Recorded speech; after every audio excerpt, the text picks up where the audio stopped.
प्रभूची स्तुती असो. देवाच्या प्रिय लोकांनो, आपण जिवंत देवाची जिवंत लेकरं आहोत आणि प्रभूला धन्यवाद की परमेश्वराची उपस्थिती आपल्यामध्ये आहे. आमेन, हालेलुया. तर बरेच वेळा असा अनुभवायला मिळतं की काही लोक ठराविक काळासाठी त्यांचा स्वभाव चांगला दिसतो आणि नेहमी त्यांच्या स्वभावात एकसारखेपणा दिसत नाही. आणि कधी देवाला आवडेल असं काम दिसतं, कधी देवाला आवडेल असं काम दिसत नाही. आणि मग खंत वाटते, दुःख वाटतं की एकसारखेपणा जीवनामधून दिसत नाही. बायबलमध्ये लिहिलंय की एका झऱ्यातून कडू पाणी आणि गोड पाणी एका वेळेस येऊ शकत नाही. परंतु आज फार महत्वाची गोष्ट आहे की आमचा स्वभाव जो आहे तो कायमस्वरूपी देवाला आवडणारा असा असावा. आमचं बोलणं, आमचं वागणं, आमचं वर्तन, आम्ही जे काही करू, आमचं बोलणं, वागणं, चालणं, प्रत्येक गोष्ट ही देवाला गौरवणारी असावी ही देवाची इच्छा आहे. काही लोक फक्त स्टेजवर चांगले दिसतात, बोले येशू मसीह की, इथून असं बोलतील का बाकीचे सगळे तुच्छ आहेत. ऐकताय तुम्ही? पण खाली उतरून त्यांच्याशी वैयक्तिक बोलल्यावर कळतं की हा माणूस फक्त तिथं चांगला आहे, खाली उभं राहिल्यानंतर याच्यामध्ये देवाचं प्रेम दिसत नाही. आणि मग ते लोक फेमस होतील पण ते देवाच्या नजरेमध्ये ते एवढे आशीर्वादित नाहीत. धन्य आहेत ते लोक जे 365 दिवस वर्षभर एकसारखे देवाच्या उपस्थितीत वागतात. श्रीमंताशी ज्या प्रेमाने ते बोलतात, त्यांच्यात ती हिंमत आहे की गरीबाशी पण ते त्याच प्रेमाने बोलतात. ते प्रत्येकाला एकसारखे वागवतात, एकाला उंच आणि एकाला कमी करत नाहीत. त्यांच्याकडे कुणीही आले तरी त्यांच्या जीवनामधून ख्रिस्ताचा स्वभाव झळकत राहतो. ख्रिस्ताचा स्वभाव आम्हा प्रत्येकाला धारण करणं गरजेचं आहे. कुणाचा स्वभाव? ख्रिस्ताचा. जसा देव आहे त्याचा अनुकरण करणारा आम्ही बनलं पाहिजे हे बायबल आपल्याला शिकवतं. बऱ्याच वेळा लोक सांगतात लहान मुलगा आहे एकदम आजोबावरती गेलाय. आता कसं असतं की एक आपल्याकडं गुणसूत्र आहेत, समजा क्रोमोझोमल पॅटर्न आहे, तसाच आहे किंवा काय, तर ते अनुवंशिक रीतीने गोष्टी दिसतात. आणि काही वेळा मला हे पण अनुभवायला आलंय की आजोबा ज्या दुष्ट आत्म्याने पछाडलेला होता तोच दुष्ट आत्मा नातवामध्ये आहे आणि म्हणून सारखेपणा दिसतो, असं पण काही वेळेस पाहायला मिळालंय. मग आता आमचा स्वभाव ह्याच्यासारखा त्याच्यासारखा हा विषय थोडा बाजूला ठेवूया आपण. आणि तुमच्या पुढे इथे उभा असलेला दास मी माझ्या स्वतःच्या वैयक्तिक जीवनाबद्दल सांगतो. आज तुम्ही फार सन्मानाने नाव घेता पास्टर डॉक्टर विकास कांबळे, पण मी देवाबद्दल प्रभूच्या नावाला मी धन्यवाद देतो की माझ्या सेवेची सुरुवात चर्चमध्ये झाडू मारण्यापासून झाली. हालेलुया. आणि आजही मला त्या गोष्टीची खंत वाटत नाही. मी देवाला धन्यवाद देतो की देवाने त्याच्या मंदिरात झाडू मारण्याच्या योग्यतेचं मला केलं. मग तो झाडू मारत असताना देव मला एक दिवशी बोलला, विकास, मी तेव्हा लहान होतो आणि देवाने मला सांगितलं की विकास, येत्या दिवसात जगातले सगळ्यात मोठे जे पास्टर असतील, ज्यांचं सगळ्यात मोठं चर्च असेल, त्यांच्याबरोबर तुझं उठणं बसणं होईल. प्रभूला म्हटलं माझी काय लायकी, पात्रता प्रभू? प्रभू म्हटलं नाही, असं होणार आहे. जगातले जे सगळ्यात मोठे इव्हँजलिस्ट असतील त्यांच्याबरोबर उठणं बसणं होईल. येते दिवस अशा असतील की अशा लोकांच्या पंक्तीला बसतील की जे लाजरासारखे मरणातून उठलेले लोक आहेत, त्यांच्या पंक्तीला मी तुला बसवणार आहे. मग ज्यावेळेस देव बोलायचा त्यावेळेस मी स्वतःकडे पाहायचो आणि मी हेच म्हणायचो, देवा, माझी लायकी नाहीये पण मला माहित आहे की तू माझा परमेश्वर आहे, अशक्य गोष्टी शक्य करणारा देव आहेस. जगातलं सगळ्यात मोठं चर्च साऊथ कोरियामध्ये, आणि त्याचे पास्टर जे रिसेंटली एक प्रमोमध्ये विसाव पावले, पॉल योंगिचो, 10 लाख मेंबर चर्चचे. किती? 10 लाख. हजारो लोक कोरियामध्ये आले होते जगभरातून, पण एकच दास त्यांना पर्सनली भेटला, त्याचं नाव पास्टर विकास कांबळे. हालेलुया. प्रभूला धन्यवाद. जगात सगळ्यात सुवार्थेचा अफाट काम करणारे रिनल्ड बॉन्की नाव ऐकलं तुम्ही? एका क्रुसेड मध्ये एका रात्री त्यांनी 75 लाख लोकांना संदेश दिलेत. किती? काही वर्षांपूर्वी सिंगापूरमध्ये एका टेबलवर बसून आम्ही लंच केलं. त्यांनी माझ्या डोक्यावर हात ठेवून प्रार्थना केली आणि म्हटले की Vikas, when you will go back, जेव्हा तू परत जाशील, तू या देशाची, भारताची उलथापालत करणार आहेस. बरं ठीक आहे, हे सगळं सांगण्यामागचं कारण हे नाही की तुमच्या पुढे उभा असलेला दास किती मोठा आहे, नाही, त्याच्यासाठी नाही सांगत आहे. ह्या सगळ्या सेवकांना भेटल्यानंतर मी कधीच देवाला म्हटलं नाही की देवा मला रिनल्ड बॉन्की सारखं कर, मला डीजेस दिनाकरण अंकल सारखं कर, मला बेनी हिन सारखं कर, अशी मी कधी प्रार्थना केली नाही. मी देवाकडे एकच म्हणतो, मला करायचंच असेल तर मला तुझ्या सारखं कर येशू. हालेलुया.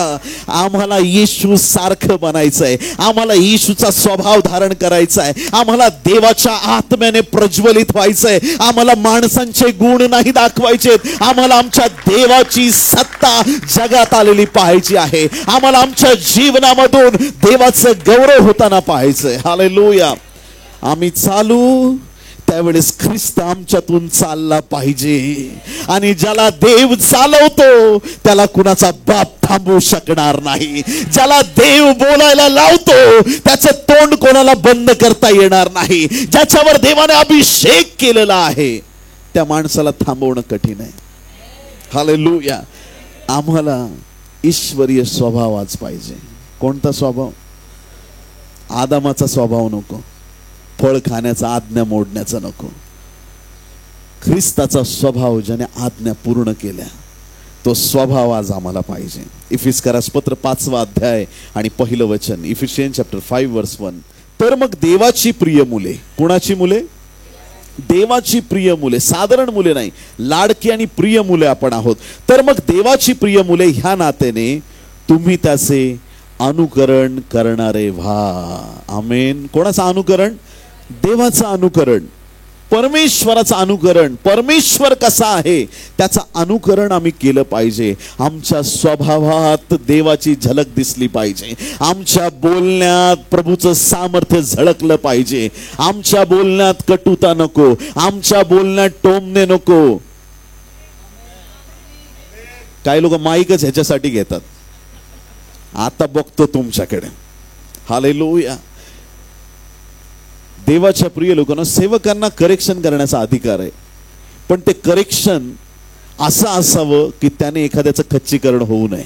एखादा म्हणेल मला टोमणे दिले मी चर्चला येणार नाही, पण जर आमच्या बोलण्याने एखाद्याची उन्नती होत असेल तर आम्ही देवापासून बोलत आहोत.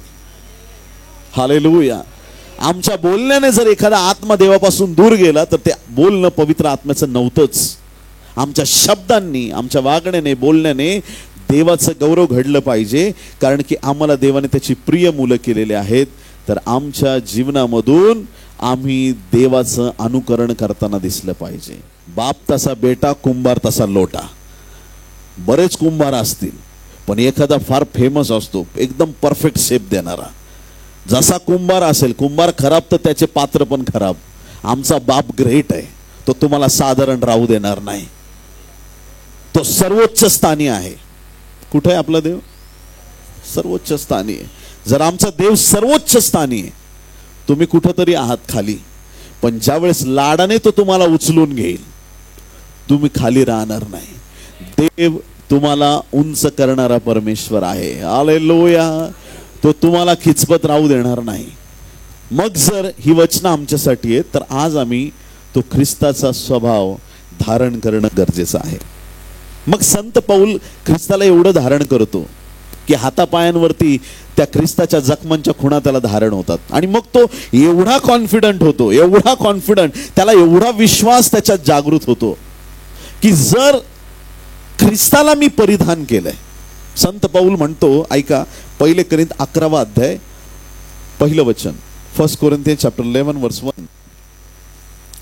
जसा मी ख्रिस्ताचे अनुकरण करणारा आहे, जसा मी ख्रिस्ताचे अनुकरण करणारा आहे, तसे तुम्हीही माझे अनुकरण करणारे व्हा. संत पौल म्हणतो, जसा मी ख्रिस्ताचे अनुकरण करणार आहे. संत पौल ख्रिस्ताचं अनुकरण करतो, आणि म्हणून तो म्हणतो की तुम्ही सुद्धा माझं अनुकरण करा. अनेक वेळा आपल्या जीवनात रोल मॉडेल मिळत नाहीत. अनेक वेळा आपल्याला असं वाटतं की आम्ही कोणाकडे बघून चालावं. ज्याच्यावर भरोसा टाकला तोच मध्येच कधीतरी गटांगळ्या खातो. एखाद्या व्यक्तीकडे आपण विश्वासाने पाहतो की किती पवित्र व्यक्ती आहे, किती धार्मिक व्यक्ती आहे, किती छान बोलता येतं, किती छान संदेश आहे, आणि मधीच तो व्यक्ती कुठेतरी पापात पडलेला पाहायला मिळतो. आणि मग आपल्याला असं वाटतं की देवा, आम्ही विश्वास ठेवावं तर कोणाकडे, आम्ही पाहावं तर कोणाकडे. रोल मॉडेल आज पाहायला मिळत नसतात. आणि मग देवाच्या प्रिय लोकांनो, जे नवीन देवामध्ये आलेत ते कुठंतरी त्यांचं आध्यात्मिक जीवन विस्कळीत होतं. मग आज देवाचं वचन आहे, पौलाचं आम्ही अनुकरण करायचं का? कारण की पौलाने ख्रिस्ताला एवढं आपल्यामध्ये घेतलेलं आहे, ख्रिस्ताला त्याने परिधान केलेलं आहे. जसा पौल ख्रिस्ताचं अनुकरण करतो तसं लोकांनी पौलाचं अनुकरण करावं हे पौल उघडपणे सांगत आहे. कारण त्यांनी परिपूर्ण रीतीने ख्रिस्ताला धारण केलेलं आहे. त्याच्या बोलण्या वागण्यातून ख्रिस्त दिसत होता, त्याच्या जीवनामधून ख्रिस्ताची झलक दिसत होती. लोक त्याच्याकडे पाहून आशीर्वादित होत होते. आज आमचं जीवन असं असावं की लोकांनी आमच्याकडे पाहिलं तर आमची साक्ष अशी असावी की हा जिवंत देवाचा पुत्र आहे, हालेलुया, ही जिवंत देवाची कन्या आहे. हे प्रार्थना करणारे लोक आहेत, हालेलुया. आमच्यामधून ख्रिस्ताचं प्रेम झळकलं पाहिजे, आमच्यातून ख्रिस्ताचा स्वभाव झळकला पाहिजे. जगामध्ये एक लोकांना एक वेगळी जाणीव होते की देवाचे लोक किती आशीर्वादित आहेत. तुमच्या माझ्यामध्ये ज्यावेळेस ख्रिस्त प्रदर्शित होतो, लोकांना कळतो, त्यांचं परिवर्तन झाल्याशिवाय राहत नाही. आणि म्हणून आम्ही ख्रिस्ताचं काम करत असताना, प्रभूची सेवा करत असताना आम्ही एक रोल मॉडेल होणं फार गरजेचं आहे. की देवाच्या प्रिय लोकांनो, एक महत्वाची गोष्ट की ज्या वेळेस आम्ही प्रभूचं काम करतो त्यावेळेस आमच्या जीवनामधून आम्ही एक रोल मॉडेल, एक आदर्श ख्रिस्ती व्यक्ती बनणं गरजेचं आहे. दिखावा न करता सत्यतेने आम्ही देवाचं काम करणं गरजेचं आहे. आणि ज्यावेळेस आम्ही ख्रिस्ताचं जे काम आहे चांगल्या रीतीने करतो, आम्ही देवाचं अनुकरण करतो, जे चांगले लोक आहेत त्यांच्या मागे आम्ही चालतो, सत्यतेने आम्ही वर्ततो. वाचूया 2 पेत्र 1 अध्याय 3 ते 4 वचन. ज्याने तुम्हा आम्हाला आपल्या गौरवासाठी व सात्विकतेसाठी पाचारण केले, त्याच्या ओळखीच्या द्वारे त्याच्या ईश्वरी सामर्थ्याने जीवनास व सुभक्तीस आवश्यक असलेल्या गोष्टी आपल्याला दिल्या आहेत. त्यांच्या योगे मोलवान व अतिमहान अशी वचने आपल्याला देण्यात आली आहेत, यासाठी की त्यांच्याद्वारे तुम्ही वासनेपासून उत्पन्न होणारी जगातील भ्रष्टता चुकून ईश्वरी स्वभावाचे वाटेकरी व्हावे. आमेन. कोणता स्वभाव? ईश्वरी स्वभावाचे वाटेकरी, जगिक स्वभावाचे नाही, आपल्या भावंडांच्या, आपल्या परिवाराच्या स्वभावाचे नाही, ईश्वरीय स्वभावाचे आम्ही वाटेकरी झालं पाहिजे, ही परमेश्वराची इच्छा आहे. ईश्वरी स्वभाव म्हणजे काय? देवाचा स्वभाव आपल्याला कळणं गरजेचं आहे. मग जसा आमचा परमेश्वर आहे, जसा आमच्या देवाचा स्वभाव आहे, तो स्वभाव आमच्या जीवनातून झळकणं गरजेचं आहे. मग जुन्या काळात काही लोकांना असे अनुभव आले ईश्वरीय स्वभावाचे. त्यापैकी मोशे एक होता. एक दिवशी मोशेने देवाला विनंती केली. विनंतीपेक्षा अजून एक शब्द वापरेल मी, हट्टच केला. कारण की देवाला कोणी पाहिलं तर तो जगेल असं होत नाही प्रियांनो. देव खूप पवित्र आहे, इतका पवित्र त्याच्या दर्शनाने एखादा मरून जाईल. जर पापात असणारा व्यक्ती त्याला पाहिल, त्याच्या दर्शनाने मला प्रभू दिसला असं म्हणायच्या आत तो खलास होऊन जाईल, एवढा तो पवित्र देव आहे. पण मोशेने ठरवलंच मला प्रभूला पाहायचंय. मग देवाने त्याला एका खडकात उभं केलं, एका खडकावर, एका विशिष्ट जागेवर. पत्रांमध्ये आपण ज्यावेळेस वाचतो या गोष्टींचे रिव्हिलेशन आपल्याला मिळतात. खडक येशू ख्रिस्त आहे. खडक कोण आहे? येशू ख्रिस्त आहे. ख्रिस्तात आल्या वाचून प्रभूला कोणी पाहू शकत नाही. फिलिपाने एक दिवशी विचारलं, आम्हाला पिता दाखवा. ज्यांनी पुत्राला पाहिलं आहे त्यांनी पित्याला पाहिलेलं आहे. पुत्राकडे आल्या वाचून कुणालाही पित्याकडे जाता येत नाही. आमेन. पुत्राशिवाय पित्याकडे जाता येत नाही. हा जुना करार आहे, मोशेचा काळ. देवाच्या प्रिय लोकांनो, त्या काळात मोशेची विनंती आहे परमेश्वराला, आणि मोशेने त्याची विनंती मान्य केली. निर्गम 34 अध्याय 5 पासून पुढे, निर्गम 34 5 ते 8 आपण वाचू. तेव्हा परमेश्वर मेघातून उतरला व तेथे त्याच्या जवळ उभा राहिला, आणि त्याने परमेश्वर ह्या नावाची घोषणा केली. परमेश्वराने त्याच्या समोरून जाताना अशी घोषणा केली, परमेश्वर परमेश्वर दयाळू व कृपाळू देव, मंद क्रोध व दयेचा व सत्याचा सागर, हजारो जणांवर दया करणारा, अन्याय अपराध व पाप यांची क्षमा करणारा, पण अपराधी जनांची मुळीच गय न करणारा, असा तो वडिलांच्या दुष्टाईबद्दल पुत्र पौत्रांचा 3ऱ्या व 4थ्या पिढीपर्यंत समाचार घेतो. तेव्हा मोशेने त्वरा करून भूमीपर्यंत लवून नमन केले. परमेश्वराचं तेज त्याला पाहायला मिळालं. काही अंश, पूर्ण नाही पण काही अंश त्या तेजाचं मोशेला पाहण्याची संधी मिळाली. परमेश्वराचं तेज त्याने पाहिलं. परमेश्वराचं तेज त्याला प्रकट झालं. साक्षात देवाची उपस्थिती त्याच्या समोर त्याने अनुभवली आणि परमेश्वर या गोष्टी बोलला की तो किती महान परमेश्वर आहे. याच्या सर्व गोष्टींना परमेश्वराने प्रकट केलं मोशेच्या समोर. आता मोशेने ते सगळ्या गोष्टी पाहिल्या, 10 आज्ञा घेतल्या, सगळं झालं त्याचं काम. डोंगरावरून खाली आला. पण ज्यावेळेस तो वरून खाली आला त्यावेळेस एका गोष्टीचं मोशेला भान नव्हतं. वाचू आपण त्याच वचनामध्ये 34वा अध्याय 29 आणि 30 2 वचन वाचू आपण पटकन. निर्गम 34, 29, 30. मग मोशे सिनाय पर्वतावरून उतरला आणि तो साक्षपटाच्या दोन्ही पाट्या हातात घेऊन पर्वतावरून उतरून येत असता परमेश्वराशी संभाषण केल्यामुळे आपल्या चेहऱ्यातून तेजाचे किरण निघत आहेत याचे त्याला भान नव्हते. त्याच्या चेहऱ्यातून काय निघत होते? तेजाचे किरण निघत होते. त्याला भानच नव्हतं. तो असं जनरली आपलं जसं चालतो तसं चाललाय. तेजाचे किरण त्याच्या चेहऱ्यातून निघत होते. 30वे वचन, मोशेच्या चेहऱ्यातून तेजाचे किरण निघत आहेत असे अहरोनाने व सर्व इस्रायल लोकांनी पाहिले. तेव्हा ते त्याच्या जवळ जायला भ्याले. एक पक्की गोष्ट लक्षात ठेवा, मोशे दगडी पाट्या घेऊन त्या पर्वतावरून खाली येत आहे आणि ज्यावेळेस तो आला त्याला भान नाहीये की त्याच्या चेहऱ्यावरून काय होत आहे. पण ज्यावेळेस लोकांनी पाहिलं की ज्या मोशेचा चेहरा आम्ही आधी पाहिलेला आहे तो चेहरा आता पहिल्यासारखा नाहीये. दिव्य तेज त्याच्या चेहऱ्यातून किरण बाहेर पडतायत. त्याचा चेहरा तेजस्वी झालेला आहे. सगळे घाबरून गेले, भयभीत झाले. देवाच्या प्रिय लोकांनो, त्याचा चेहरा तेजस्वी होण्याचं एकच कारण होतं, तो देवाच्या संगतीत आला होता जो देव तेजस्वी आहे. जर आमच्या देवाचं मुख कोणी पाहू शकत नाही, त्याच्या बरोबर थोडा वेळ मोशे राहिला, त्याचा चेहरा एवढा तेजस्वी झाला. हालेलुया. जे लोक जास्त वेळ देवाबरोबर घालवतात त्यांचे चेहरे देवाच्या तेजाने भरलेले असतात. हालेलुया. त्या मोशेकडं जनावराचं रक्त असताना जर तो एवढा तेजस्वी आणि प्रभावी होतो, आज तुमच्या आणि माझ्याकडं प्रभू येशू ख्रिस्ताचा रक्त आहे. आमची सेवा किती आशीर्वादित होणार आहे, आमचं जीवन किती आशीर्वादित होणार आहे. ईश्वरीय स्वभावाचे वाटेकरी. देवाचा स्वभाव तेजाचा आहे आणि ते तेज मोशेला मिळालं. त्याच्या चेहऱ्यावर ते तेज झळकत होतं. आज आमच्या जीवनातून ते तेज झळकलं पाहिजे. सगळे जे गिफ्ट्स आहेत ना बायबलमध्ये लिहिलेले ते 100% खरे आहेत. काही लोक भविष्यवाण्या करण्यासाठी फेसबुकवर जातात, याचं हे नाव आहे, सांग भविष्य, तुझी ही जन्म, काहीच गरज नाहीये. हे रिअल आहे.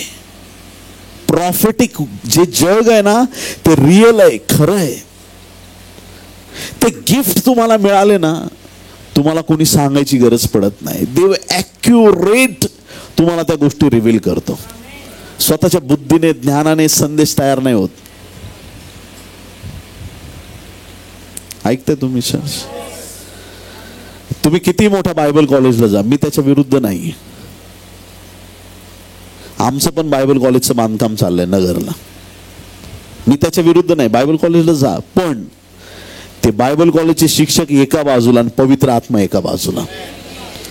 त्या होली स्पिरिट सारखा टीचरच नाही कोणी जगामध्ये.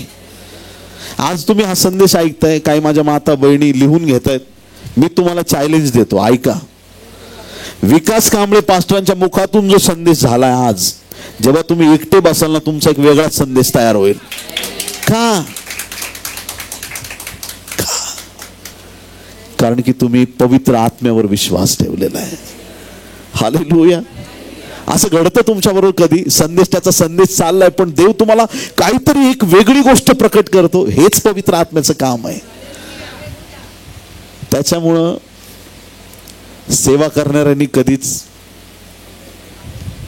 हालेलुया स्वतःचा मोठेपणा सांगू नये. पवित्र आत्मा काम करणार आहे. पवित्र आत्मा दयाळू आहे, सामर्थ्यवान आहे. मोशेमध्ये तो दैवी गुण अवतरला. देवाचं महान सामर्थ्य प्रकट झालं. हनोक साधारण व्यक्ती देवाबरोबर चालला. कोणाबरोबर? उत्पत्ती 5वा अध्याय 24वा वचन. उत्पत्ती 5 आणि 24. हनोक देवाबरोबर चालला. त्यानंतर तो नव्हता. का नव्हता? कारण देवाने त्याला नेले. सगळ्यांनी म्हणा, देवाने त्याला नेले. का नेलं असेल? देवाबरोबर चालला. रोज देवाबरोबर चालायचा. रोज सकाळ संध्याकाळ देवाबरोबर चालायचा. कंटिन्यू देवाबरोबर चालायचा. एक दिवशी चालता चालता देव बोलला, काय रोज रोज माझ्या बरोबर चालतो, चल माझ्या घरी. हनोक देवाला एवढा आवडला की हनोकला मरायला पण देवाने वेळ दिला नाही. तू मर, मग मी तुला नेतो. हनोक देवाबरोबर चालला. त्यानंतर तो नव्हता कारण देवाने त्याला नेले. हनोक हा एक दैवी स्वभावामध्ये आलेला आहे. देवाबरोबर चालता चालता दैवी गुण त्याच्यात आलेला आहे. देव मरत नाही म्हणून हनोक पण मरत नाहीये. देव सार्वकालिक आहे. तो गुण हनोक मध्ये आलेला आहे. देवाकडे तेज आहे, ते मोशेकडे आलेलं आहे. देवाकडं जीवन आहे, ते जीवन हनोकने अनुभवलंय. जसा देव स्वर्गात विराजमान आहे, जिवंत आहे, हनोकला देव घेऊन गेला. लोक शोधत असतील, किधर गया हनोक, गायब, संपलं. आज देवाचे लोक देवाबरोबर असे चालले पाहिजेत की आपण रॅप्चर मध्ये गेल्यानंतर लोक म्हटले पाहिजेत, मंडळी देवाबरोबर चालली, त्यानंतर ती नव्हती कारण देवाने तिला नेले. हालेलुया. लोक गेले. माझं चॅलेंज आहे, एक दिवस हे जग बेचव होणार आहे. आमेन. तुम्ही जगाचं मीठ आहात. किती पण चांगला स्वयंपाक करा, मीठ नाही टाकलं तर बेचव. बेचव. तुम्ही मीठ आहात. एक दिवस रॅप्चर मध्ये मीठ काढून घेण्यात येईल, जग बेचव होणार आहे. ख्रिस्ताचं नाव सांगणारे लोक इथं राहणार नाहीत. सुवार्ता प्रसार करणारे लोक सापडणार नाहीत. जेवढे संदेश बघायचे आत्ताच बघून या सगळीकडून डिलीट होतील एक दिवशी. कृपेचा काळ आहे, आनंद घ्या देवाच्या राज्याचा. स्वर्गात गेल्यावर काय, तिकडं शरीरच अविनाशी आहे, पण इकडची मजा वेगळी आहे. देवा मी थकलोय, माझे गुडघे दुखत आहेत. प्रभू म्हणतो चल सेवेला जायचंय. हा, तसंच तुम्ही जाता, याच्यात आनंद आहे. मला एवढा त्रास असताना मी देवाला सोडलं नाही, कारण तो पण मला सोडत नाही. हालेलुया. हा आनंद आहे. संकट आली, अडचणी आल्या, तरी पण आम्ही टिकून राहिलो, यात आनंद आहे. ईश्वरीय गुण मोशेच्या जीवनात दिसतो, ईश्वरीय गुण हनोकच्या जीवनात दिसतो. आणि येशू ख्रिस्ताने एक चमत्कार केला. दैवी गुण त्याच्यात प्रदर्शित होतो. तो देव आहे डिक्लेअर होतो डायरेक्ट. एक दिवस असा होता की एक अंध व्यक्तीला शिष्यांनी पाहिलं. येशू जवळ होता. शिष्यांची चर्चा चालू झाली. हा आंधळा कशामुळे झाला, याच्या पापामुळे की याच्या आई वडिलांच्या पापामुळे? हा जन्मतः आंधळा आहे. काय झालं? प्रभूने सांगितलं कोणाच्याच पापामुळे नाही, जे काही आहे ते देवाच्या गौरवासाठी आहे. हालेलुया. बऱ्याच वेळा ख्रिस्ती लोकांना हे कळत नाही. प्रभू माझ्यावर का संकट आलं, का माझ्या आवडीचा व्यक्ती सोडून गेला माझं जीवन, का माझ्या जीवनात एवढं मोठं दुःख आलं, हा आजार मलाच का, हे दुःख मलाच का, हे संकट मलाच का? देवाच्या गौरवाची वेळ आलेली आहे. देवाचं सामर्थ्य तुमच्या जीवनात प्रकट होण्याची वेळ आलेली आहे.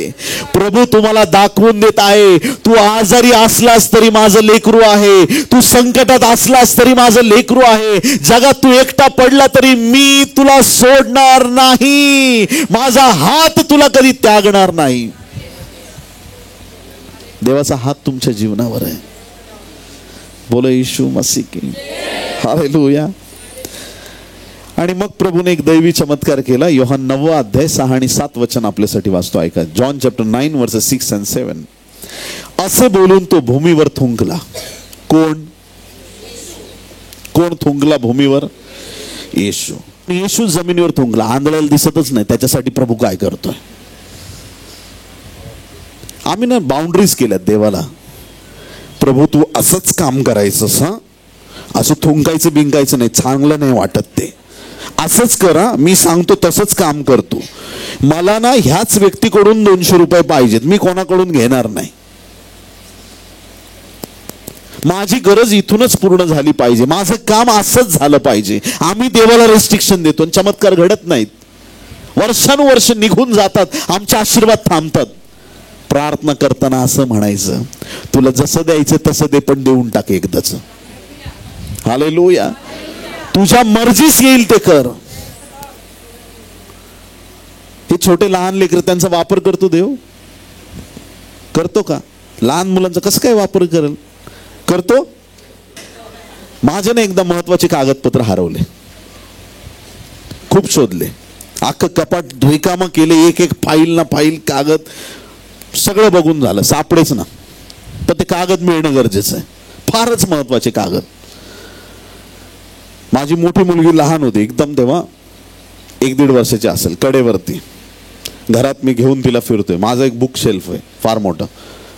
ती तिकडं गेली आणि नुसतं फक्त बोलता येत नाही अजून, तिला एकच पुस्तक पाहिजे. आणि मी तिला जवळ नेलं, त्या पुस्तकाला हात लावला.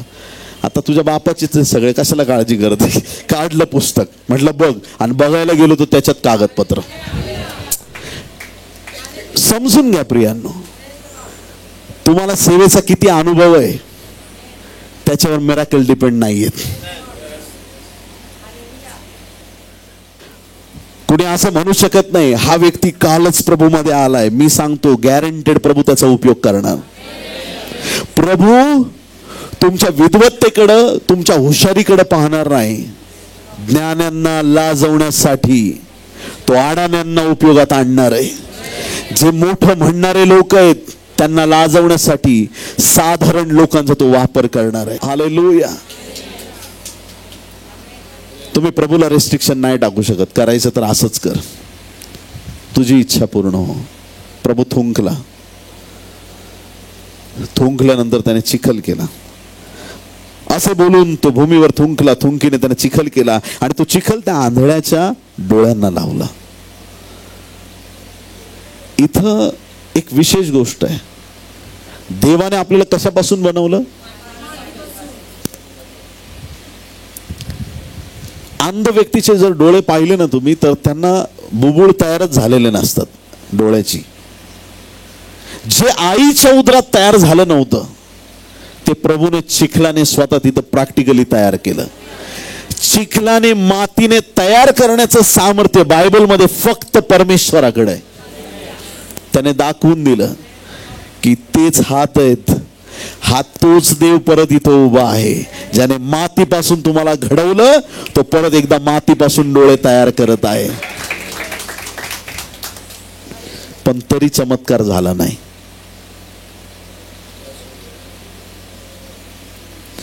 प्रभू त्याच्याशी बोलला, चमत्कार झाला नाही. प्रभूचा हात त्याला लागला, प्रभू जवळ उभा आहे, तरी सुद्धा चमत्कार झाला नाही. चमत्कार कधी झाला? पुढचं 7वं वचन. आणि त्याला म्हटले, जा शिलोह म्हणजे पाठवलेला नावाच्या तळ्यात धु. मग त्याने जाऊन धुतले व तो डोळस होऊन आला. आमेन. प्रभू जे सांगतो ते ऐकलं पाहिजे. खूप महत्वाची गोष्ट आहे. फक्त चर्चला येतो आणि घरी जातो. हालेलुया. सोलापूरचे लोक चांगलेत, वेळेवर चर्चला येतात. आमच्या इकडचे लोक जरा उशीर येतात चर्चला. हालेलुया. आशीर्वादित आहेत ते लोक जे वेळेवरती चर्चला जातात. वेळेवर चर्चला जाणं म्हणजे काय? तुमचं देवावरती किती प्रेम आहे त्याच्यातून दिसतं. जे देवाला ग्रांटेड घेतात, कधी गेलं तरी चालेल, मग देव पण म्हणतो याला कधी आशीर्वाद दिला तर चालेल. मग त्या माणसांचं असं होतं, दात आहेत तर चणे नाही, चणे आहेत तर दात नाही. विलंब का? देवाच्या कामात नेहमी पुढे राहा. देव तुम्हाला आशीर्वादित करायला नेहमी पुढे राहील. हालेलुया. देवाच्या कार्यात आमचा पहिला नंबर लागला पाहिजे. प्रभूसाठी आम्ही निरंतर अग्रेसर असलं पाहिजे, पुढं असलं पाहिजे. देवाची योजना आहे ही, देवाची इच्छा आहे आमच्या जीवनासाठी. येशू ख्रिस्तामध्ये तो दैवी स्वभाव पाहायला मिळतो. मग आज देवाने आम्हाला त्याचा दैवी स्वभाव दिलाय. आपल्याला जो श्वास दिलाय तो कुणाचा आहे?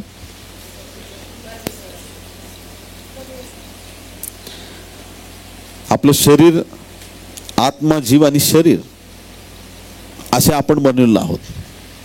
आपल्यामध्ये आत्मा आहे, जीव आहे, शरीर आहे. आणि आपल्या शरीरामध्ये, आपल्या नाकपुड्यात उत्पत्ती 2:7 मध्ये लिहिलंय, उत्पत्ती 2:7. मग परमेश्वर देवाने जमिनीतील मातीचा मनुष्य घडवला व त्याच्या नाकपुड्यात जीवनाचा श्वास फुंकला, तेव्हा मनुष्य जीवधारी प्राणी झाला. आमच्याकडे श्वास कोणाचा आहे? परमेश्वराचा आहे. कोविड मध्ये ऑक्सिजन किती मिळणं किती क्रिटिकल झालं होतं. ज्या ज्या हॉस्पिटलला ऑक्सिजन नव्हता अवेलेबल, किती लोकांचे प्राण गेलेत. हा श्वास देवाने फुंकर घालून आमच्या नाकपुड्यात दिलाय. त्याचा श्वास आमच्यात आहे. हा श्वास कोणाचा आहे? त्याच्या श्वासाबद्दल थोडं समजून घ्या. कसा आहे त्याचा श्वास? पहिली गोष्ट, स्तोत्र 33 आणि 6. परमेश्वराच्या शब्दाने आकाश निर्माण झाले, त्याच्या मुखश्वासाने आकाशातील सर्व सैन्य निर्माण झाले. परमेश्वराच्या श्वासाने देवदूत तयार झाले. परमेश्वर फुंकर घालतो, त्या फुंकरीने काय तयार करतो? देवदूतांना तयार केलं त्याने. अलौकिक आहे. स्तोत्र 104:4 मध्ये सांगितलंय, वायूंना आपले दूत करतोस, अग्नी व ज्वाला यांना आपले सेवक करतोस. त्याच्या फुंकरीने देवदूत तयार झाले, त्याच्या श्वासाने देवदूत तयार झाले. Yohan 20:22 John chapter 20:22. योहान 20 आणि 22 असे बोलून त्याने त्यांच्यावर फुंकर टाकली, म्हणजे शिष्यांवर, आणि त्यांना म्हटले, पवित्र आत्म्याचा स्वीकार करा. येशूच्या फुंकरीने पवित्र आत्मा प्राप्त झाला. देवाच्या फुंकरीने अद्भुत कार्य होतात, देवदूत तयार होतात. प्रभूच्या फुंकरीने पवित्र आत्मा प्राप्त होतो. योब 4:9. योब 4:9. देवाच्या श्वासाने ते विलय पावतात, म्हणजे अधर्मी. त्याच्या क्रोधाच्या फुंकराने ते नाहीसे होतात. देवाची फुंकर, देवाचा श्वास एवढा भयंकर आहे की अधर्म्यांची सेना जरी आली ती खलास होऊ शकते, अशी त्याची फुंकर आहे. ज्यावेळेस ख्रिस्त मेघारूढ होऊन येईल, मंडळीला घेऊन जाईल.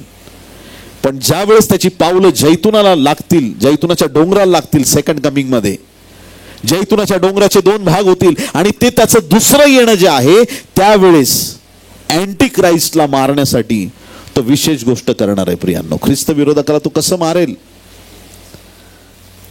ज्याच्या शब्दाने विश्व तयार होतं, त्याला चाकू सुर आणि तलवारीची गरज नाही.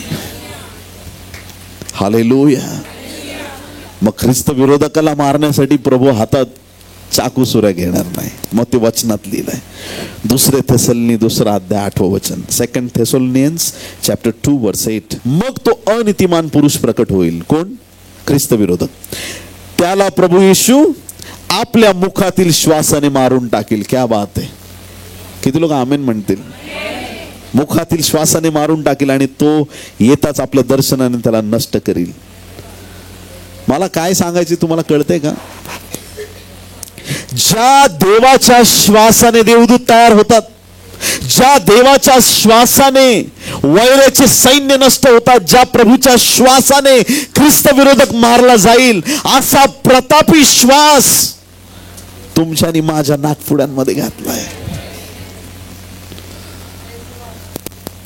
किती सामर्थ्यवान त्याने आपल्याला केलंय, किती प्रबळ त्याने आम्हाला केलेलं आहे. आणि आम्ही रडत बसतो, हे प्रभू माझ्याकडे असं नाहीये, माझ्याकडे ते नाही, या महिन्याचं लाईट बिल भरलं नाही. अरे अख्ख्या जगाचा लाईट बिल जो भरतो त्याला तू सांगतोय ते माझे थोडे पैसे भरायचे राहिलेत, माझा हप्ता थकलाय, माझं लग्न होत नाही, माझं हे होत नाहीत. विश्वासाने जगायला सुरुवात करा. तुमचा बाप असाधारण आहे. त्या जिवंत देवाची तुम्ही लेकरं आहात. तो तुम्हाला त्याचा ईश्वरीय स्वभाव देत आहे. हालेलुया. त्याचा श्वास आमच्या जीवनात आहे. 1 करीन 2:16 मध्ये बायबल सांगते, ऐका. 1 करीन 2:16, प्रभूचे मन असे कोणी ओळखले आहे की त्याने त्याला शिकवावे. आपल्याला तर कोणाचे मन आहे? क्या बात आहे. आपल्याला कोणाचे मन आहे? ख्रिस्ताचे मन आहे. ख्रिस्ताचं मन कसं आहे?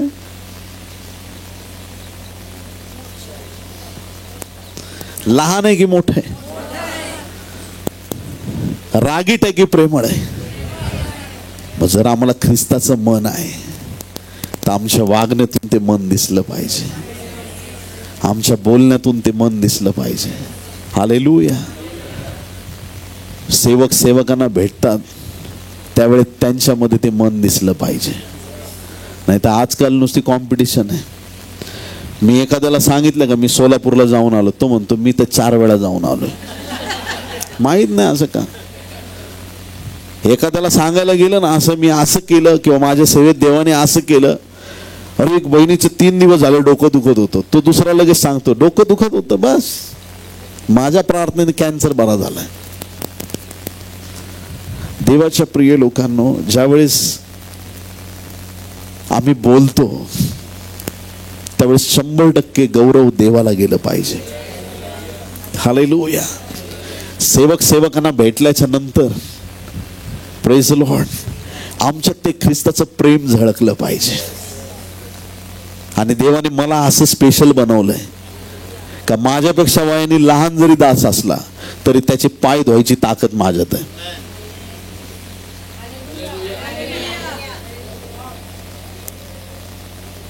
देवाच्या राज्यात कुणीच लहान मोठं नाहीये. आमच्यात एकच मोठा आहे, त्याचं नाव प्रभू येशू ख्रिस्त आहे. तो श्रेष्ठ आहे. आज आम्हाला ख्रिस्ताचं मन प्राप्त झालंय. कुरकुर करणारं मन नाहीये ते, ते गौरवी देवाच्या सामर्थ्याचं मन आहे. आम्हाला श्वास ख्रिस्ताचा आहे, आमचं मन ख्रिस्ताचं आहे, आमचा स्वभाव ख्रिस्ताचा आहे, आमचं बोलणं ख्रिस्ताचं आहे, आमचं वागणं ख्रिस्ताचं आहे. का? आम्हीच ख्रिस्ताचे आहोत. असं कधी होतं का की याच्या मस्तकाचा स्वभाव वेगळा आहे आणि शरीराचा स्वभाव वेगळा आहे?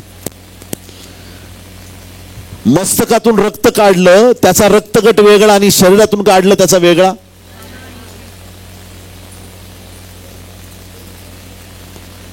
ख्रिस्त मंडळीचे मस्तक आहे. आणि जर तो मस्तक आहे तर त्या मस्तकाला शोभेल असं शरीर असलं पाहिजे. मस्तक तंदुरुस्त आहे आणि शरीर काडी पैलवान आहे, त्या मस्तकाला ते शोभणार नाही. जसं मस्तक आहे त्याला शोभणारं शरीर पाहिजे. तो म्हणतो मी पवित्र आहे, तुम्ही कसे राहा, जसं राहायचं तसं राहा, है ना. मी पवित्र आहे, तुम्ही, मी पवित्र आहे, तुम्ही पण पवित्र राहा. 1 पेत्र 1:16 मध्ये तो सांगतो मी पवित्र आहे, तुम्ही पण पवित्र राहा. योहान 4:24 मध्ये बायबल सांगतं देव आत्मा आहे, त्याच्या उपासकाने त्याची उपासना आत्म्याने व खरेपणाने केली पाहिजे. देव आत्मा आहे. आपण कोण आहेत? उपासक आहोत, पण कसे? आत्म्याने आणि खरेपणाने. जर तो आत्मा आहे, आम्ही पण आत्मा आहोत. समजतंय तुम्हाला? आम्हाला शरीर आहे, पण शरीराच्या अधीन आम्ही नाही, आम्ही आत्म्याच्या अधीन आहोत. जर तो आत्मिक प्रेरणेने चालतो, आम्ही पण आत्म्याच्या प्रेरणेने चाललं पाहिजे. तो सत्य आहे, आम्ही पण सत्य आहोत. तो प्रकाश आहे, आम्ही पण प्रकाश आहोत. तो सत्यतेत चालतो, आम्ही पण सत्यतेत चालणार. त्याचा ईश्वरीय स्वभाव आज आम्हाला धारण करायचा आहे. ह्या सिच्युएशन मध्ये प्रभू असतात, त्याने काय केलं असतं हे आम्ही विचार करून आम्ही जगणं गरजेचं आहे. माझ्या ह्या वागण्याने प्रभूला मी दुःख देतोय का, हे आम्हाला आज कळणं गरजेचं आहे. जर तो पवित्र आहे, आम्ही पवित्र. मत्ते 5:48 मध्ये बायबल सांगतं, मत्ते 5 आणि 48, ह्यास्तव जसा तुमचा स्वर्गीय पिता पूर्ण आहे, तसे तुम्ही पूर्ण व्हा. काही लोकांना पूर्ण व्हायची अपेक्षाच नाहीये. जसा मी पूर्ण आहे प्रभू म्हणतो, तसे तुम्ही पूर्ण व्हा. अख्खं आयुष्य फक्त याच्यातच, पुष्कळ अजूनही उन्हा प्रभू, मी पुष्कळ अजूनही उन्हा. प्रभू म्हणतो जरा पूर्ण व्हायचा प्रयत्न तर कर. का आयुष्यभर एकच गाणं गाशील, पुष्कळ अजूनही उन्हा प्रभू, मी पुष्कळ अजूनही उन्हा. किती दिवस उणे? हे बायबलच्या वचनाप्रमाणे आहे का? उन्ह असणं हे काही देवाच्या गौरवाचं कारण नाहीये. वेडी वाकुडी आमची सेवा गोड करून घे देवा. अरे येड्या, तुला नीट करता येते, नीट कर ना. वेडी वाकडी कशाला करतो? घरात 4 मुलं असले, एखादा अभ्यासात कच्चा असला, बाप धमकी देतो, तुला पाळक करीन बर का, तू सुधर, तू सुधर, आता तरी सुधर, तुला पाळकच करील मी.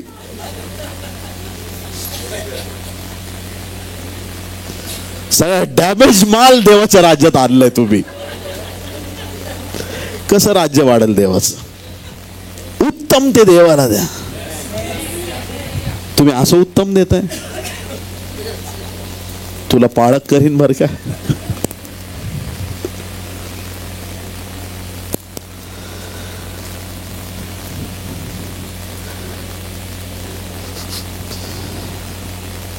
काही लोक कमाल असतात एकदम. पाळक साहेब, ते आम्ही नवीन बेड घेतलाय, नवीन सोफा सेट घेतलाय, जुना पाहिजे असला तर तुम्ही घेऊन जा. मी त्यांना सांगत असतो, तुम्हाला 2 लिटर रॉकेल माझ्याकडून गिफ्ट आहे. समजायचं त्यांना, समजून घ्या. का? सगळा कचरा आम्हीच घ्यायचा, देवाच्या राज्यात तेच आम्ही जमा करायचं. वेडी वाकडी नको, आता चांगली सेवा करायची, देवाच्या मनाला आनंद वाटेल असे. उन्हेपणाने नाही जगायचं, टार्गेट करायचं आणि सेवा करायची. हालेलुया. देवाला सांगायचं, रॅप्चरला वेळेला वेळ होतोय ना, तू आज आला तरी मी तयार आहे, पण माझ्या लाईफ टाइम मध्ये महाराष्ट्राचे गुडघे येशूसाठी टेकलेले मला पाहायचे. मला पाहायचे माझ्या देशामध्ये संजीवन, रस्त्यावर वाटेने जिकडे तिकडे येशूच्या नावाचा गजर मला पाहायचा आहे. तुझं वचन सांगतं त्याप्रमाणे घडताना मला पाहायचंय. प्रत्येक गुडघा येशूच्या नावाने टेकलेला मला पाहायचा आहे. प्रत्येक ठिकाणात तुझा गौरव होताना मला पाहायचंय. आज पक्क व्हायची गरज आहे. हालेलुया. सुरुवात आपल्यापासून करू. ईश्वरीय स्वभावाचे वाटेकरी. एक सरते शेवटी एक गोष्ट सांगून महत्वाची थांबणार आहे मी. येशू आपल्या शिष्यांना नेहमी शिष्य म्हणून उल्लेख करतो. शिष्य तयार केले तर शिष्य म्हणणार. पुनरुत्थान झाल्याच्या नंतर तो त्यांना शिष्य म्हणत नाही, त्यांना बंधू म्हणून उल्लेख केलेला आहे. काय म्हटलं तो? बंधू. काय बदललं असं ख्रिस्ताच्या बलिदानाद्वारे की शिष्य त्याचे भाऊ झाले? काय असं घडलं की जे नोकर चाकर होते ते डायरेक्ट त्यांना भावांचा बहिणींचा दर्जा मिळाला? असं काय घडलं? योहान 20:17. येशूने तिला म्हटले, मला बिलगून बसू नकोस. मरियेला सांगितलं असं, कारण मी अद्याप पित्याजवळ वर गेलो नाही. तर माझ्या बांधवांकडे जाऊन त्यांना सांग की जो माझा पिता आणि तुमचा पिता आणि माझा देव व तुमचा देव, त्याच्याकडे मी वर जातो. बांधवांना जाऊन सांग. आता येशूचे बांधव शिष्य कसे काय झाले? महत्वाचा प्रश्न. देवाला किती पुत्र? देवाला एकच पुत्र, पण एक सिद्ध सिद्धांत आहे बायबलमध्ये, आणि तो सिद्धांत हा आहे उत्पत्ती 8:22 मध्ये दिलेला आहे. जेनेसिस चॅप्टर 8 वर्स 22. उत्पत्ती 8वा अध्याय 22वा वचन. पृथ्वी राहील तोवर पेरणी व कापणी, थंडी व ऊन, उन्हाळा व हिवाळा, दिवस व रात्र व्हायची राहणार नाहीत. पेरणी आणि कापणी राहणार. पेरायचं आणि कापणी करायची कधीपर्यंत? पृथ्वी आहे तोपर्यंत. हे चालूच राहणार, हे बंद होणार नाही. हे सिद्धांत देवाच्या राज्याला पण लागू होतात. ज्यावेळेस तुम्ही दान दशमांश देता त्यावेळेस आपण काय बोलतो? पेरणी केली आहे. पेरणी केली. देवाला देणं म्हणजे पेरणी करणं आहे, आणि मग देव आपल्याला कापणी करण्याची संधी देतो. मग ज्यावेळेस आम्ही पेरतो परत उकरून बघायचं नाही. हा 10,000 चर्चला डोनेशन दिलं, पेरणी केली, जमीन सपाट केली. ताई इकडे बघ, परत बंद. दादा तुम्ही उकरून दाखवत राहाल, उगवणार नाही, पेरलेलं वाया गेलं. जे गुप्त रीतीने पेरतात आणि मोकळे होतात, प्रतिफळ त्यांच्यासाठी. जोपर्यंत पृथ्वी आहे तोपर्यंत पेरणी आणि कापणी हा सिद्धांत देवाचा सिद्धांत आहे. किती लोक आमीन म्हणतील? मग देवाने या सिद्धांताचा वापर त्याच्या दैवी योजनेत केला. तो कसा? त्याच्याकडे एकुलता एक पुत्र होता, त्याने तो तुमच्या आणि माझ्यासाठी जगामध्ये पेरला. गव्हाचा दाणा मेल्या वाचून त्याला मोठ्या प्रमाणात फळ देता येत नाही. गव्हाचा दाणा मरणं म्हणजे काय की ज्यावेळेस तो दाणा पेरला जातो गव्हाचा, त्याचा अस्तित्व संपतो, फुटतो, तो अस्तित्व संपतो, तो मेला, गहू राहिला नाही.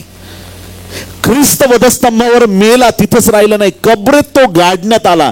देवाने आपल्या पुत्राला जगामध्ये पेरलं. तिसऱ्या दिवशी ख्रिस्त पुनरुत्थित झाला, त्यावेळेस कापणीचा समय. आता देव म्हणू शकत नाही मला फक्त एकच पुत्र आहे. योहान 1 अध्याय 12 वचन. जितक्यांनी त्याच्यावर विश्वास ठेवला ते सगळे त्याचे पुत्र आणि कन्या आहेत. आज देवाला एकुलता एक पुत्र नाही, आज देवाला हे सगळे पुत्र आणि कन्या मिळालेले आहेत. हालेलुया. तुम्ही आणि मी देवाचे पुत्र आणि कन्या आहोत. हालेलुया. मग आता जर डायरेक्ट आम्ही त्या देवाचे पुत्र कन्या आहोत, मग आमच्यात स्वभाव कोणाचा दिसेल? देवाचा स्वभाव. हालेलुया. आज या वचनाद्वारे सगळा सारांश हाच. आजपासून देवा आम्ही तुझे लेकरं आहोत आणि आमच्या जीवनात फक्त तुझा स्वभाव दिसू दे. आज नंतर आम्ही मुखाने कुठलंही पाप करणार नाही, वागण्याद्वारे करणार नाही, आम्ही स्थिर टिकून राहणार. आमेन. बोला येशू मसीह की. हालेलुया. तुमच्या समोर आजपासून एक टार्गेट आहे, करणार पूर्ण. प्रत्येक क्षणी माझ्यामधून देव झळकला पाहिजे ह्याच्याकडे लक्ष द्यायचं. आमेन. कोणाचा स्वभाव आहे आम्हाला? मन कोणाचं आहे? बोलणं कोणाचं आहे? चालणं, सगळ्या गोष्टी देवाच्या आहेत. मग देवाला आवडेल तसं आम्हाला राहायचं आहे. आमेन.